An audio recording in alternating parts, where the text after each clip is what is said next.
Good morning, everybody. This is Marcia from Oils and Wellness with Marcia, and today I'm starting off my video with the Payne family. They haven't been on YouTube for a while. I don't know if they quit or if they just taken a break, but go to their channel, Payne Family, the Payne family, and check them out. Tell them Marcia from Oils and Wellness sent you there. To check up on them, to find out, how they're doing, if they're okay, if they're going to continue being on YouTube or what's going on, because we're worried about them, and we want to know how they are. We want them to associate with us. We're family. We're YouTube family, and we need to keep up with each other and help each other and love each other, and I miss them. So tell them Marcia from Oils and Wellness misses them, and hope that they will at least come and say hi once in a while, so we all know that they're alive and happy and healthy. That's the Payne family, Payne family. Okay, today I'm going to talk to you about some facts about the liver. Remember, we were talking about liver? I'm going to talk about facts about liver. There's 1, 2, 3, 4, 6, 7 here. There's probably more, but there's 6 that I'm going to talk about. I'm also going to talk about some things that stress the liver. So if you have any of these things, it's time to start taking care of your liver. Or if you know somebody who has these things, I would like to invite you to share this video with them so they can learn and maybe want to help themselves.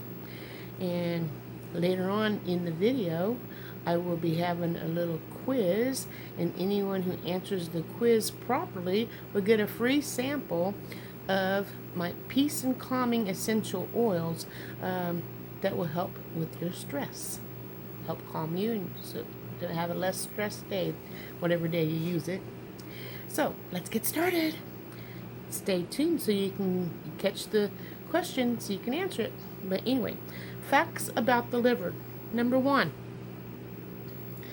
about the fourth of your total blood volume passes through your liver every minute.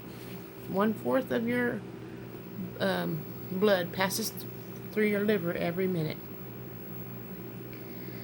Number 2, it's the largest organ in the body, essential for life. I thought the skin was the largest organ in the body. I guess I was wrong. Maybe it's the largest internal organ in the body. But anyway, your skin is the largest organ in the body. But essential for life. I guess skin just protects the body. The organ protects the life of the body. Okay. Number 3, it produces bile to help absorb fat in fat-soluble situations. Why did I say that? Fat-soluble vitamins. It produces bile and helps absorb fats and fat-soluble vitamins. Number 4, it removes and neutralizes poisons from the blood. Number 5, it removes germs and bacteria from the blood. And number 6, it makes proteins that regulate blood clotting. Okay, now here's some things that stresses the liver that you want to prevent from happening to your liver. Are you ready? Number 1, blocked bile ducts. When the ducts that carry bile out of the liver are blocked, bile back up and damages the liver tissues, called biliary cirrhosis. Biliary cirrhosis. Okay, chronic hepatitis B and C. You want to be careful for that. Here's what it says. The hepatitis virus is a major cause of chronic liver disease, and cirrhosis.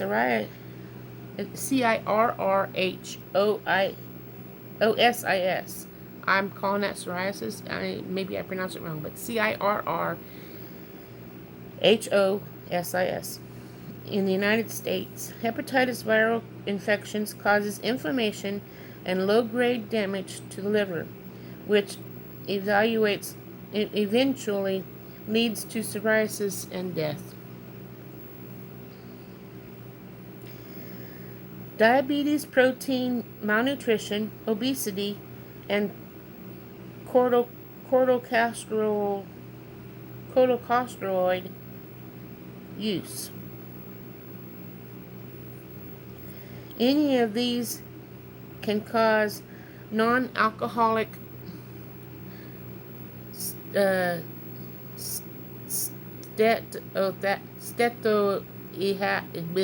me spell it to you. Steatohepatitis. Steatohepatitis. The what do you call it? Abbreviations is NASH. Non-alcoholic hepatitis.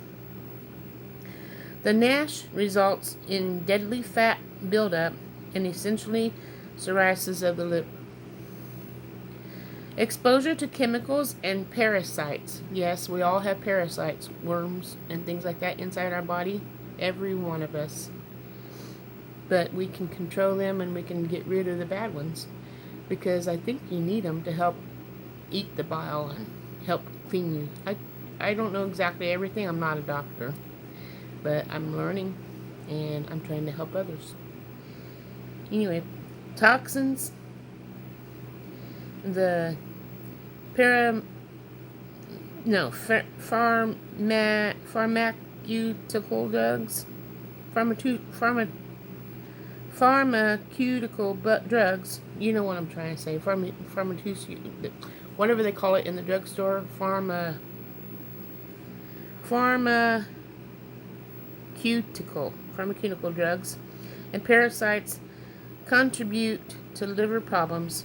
Many pesticides, petrochemicals, and environmental toxins are potent liver stressors. Parasites infections can also contribute to cirrhosis, and cirrhosis is pretty deadly. Acetaminophen can also stress the liver, as can reactions to prescription drugs. Acetaminophen is found in both over-the-counter and prescription drugs. An accidental overdose each year results in 56,000 emergency room visits, 1,600 cases of acute liver failure, and 458 deaths. In January 13, 2011, the FDA announced that products contain acetaminophen, acetaminophen.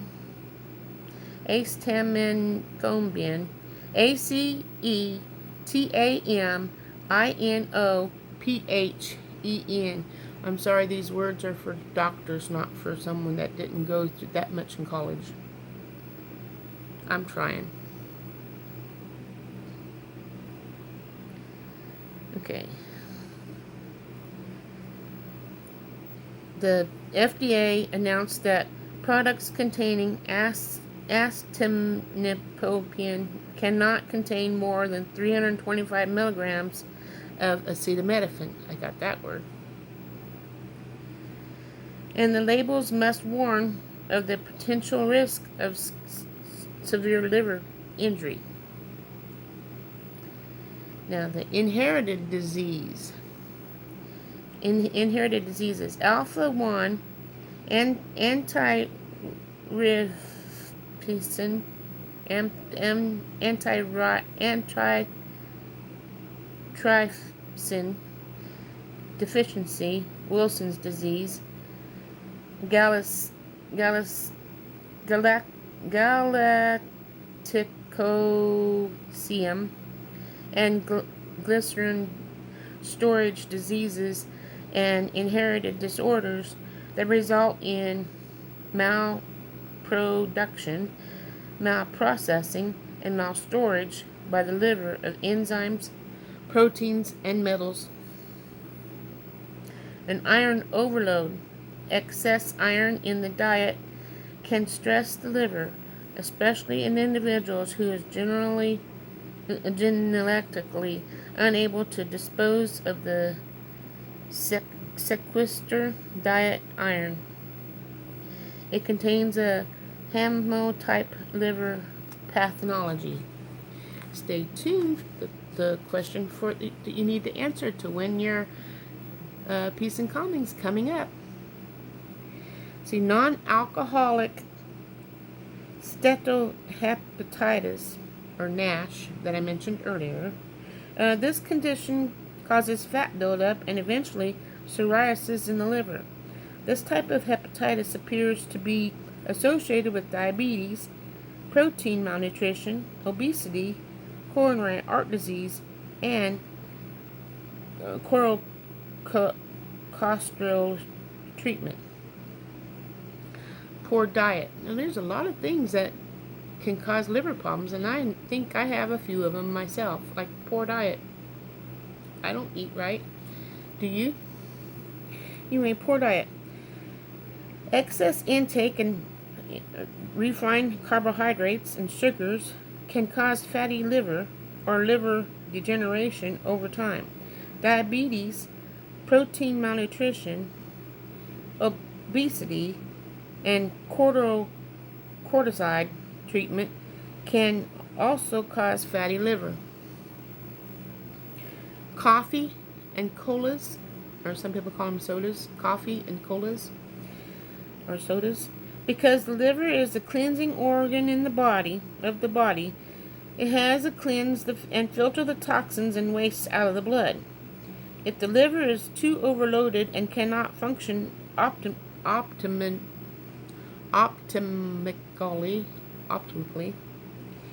then our systems begin to break down and the liver starts to deteriorate.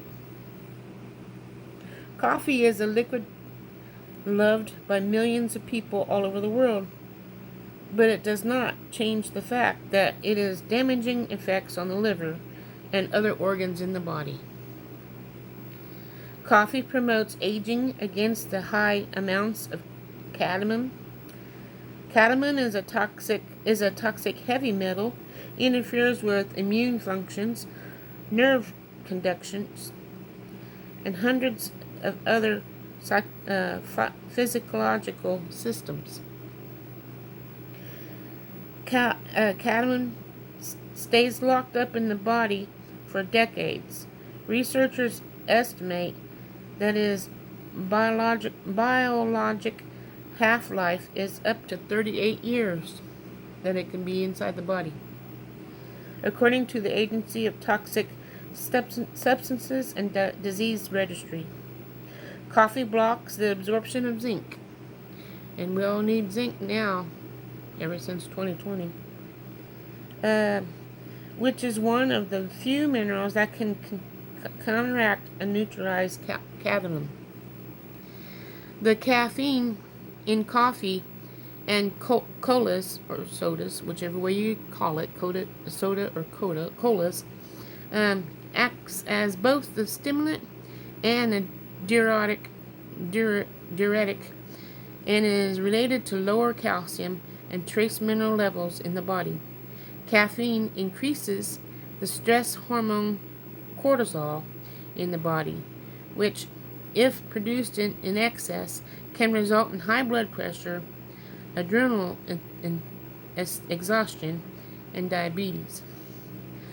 Colas contain phosphoric acid, can leach magnesium from the body. Magnesium deficiency is directly linked to degenerative diseases like heart disease and diabetes. And then last but not least on here is viruses. The hepatitis B and C virus are major causes of the chronic liver disease and cirrhosis in the United States. Hepatitis virus infections cause inflammation and low-grade damage to the liver that eventually leads to cirrhosis and death. A 2003 study accompanied by Roger Lewis, MD, a young living research client in Springfield, Utah, evaluated the efficiency of Hilcristrum, ledum, and celery seed essential oils into a Juva Cleanse blend in treating cases of advanced hepatitis C. In one case, a male, age 20, was diagnosed with the hepatitis C virus content of 13,200, and after taking 2 capsules, approximately 750 milligrams each, of Juva Cleanse per day with the 4 months with no other intervention, the patient's vital count dropped to 2,580, and over 80% reduction. It's awesome. Let's keep taking the oils. That's later. Anyway, that's what I have for you today. And the question I was going to ask you is, how many liver tips were there? If you can answer that, I will give one person will get a sample. The first person who answers will get a sample of, what did I say? Peace and calming for your stress. So tomorrow I'll be talking to you on the signs of overload and of a toxic liver. So anyway, that's all I have for you today. I hope you have a wonderful day. And smash the like button if you enjoyed this, if you got any good information out of it. And if you know anybody who has any liver problems, or you think might, or anybody that you know that's overweight and or morbidly obese, or just obese. I'm obese. So morbidly obese is pretty big, because I'm medium compared to some people I see, and they need help just like me and you and I. So share it with them. Please, let's save a life together, you and I. And don't forget, go to Pain Family and check out their channel. Ask them what's going on. Tell them Marcia from Oils and Wellness is worried about them, and let's see what's going on in their life. Hopefully they can come back to Facebook. Hopefully they can come back to YouTube and start doing some things for us again. I really miss them. So have a wonderful day. Ta-ta for now.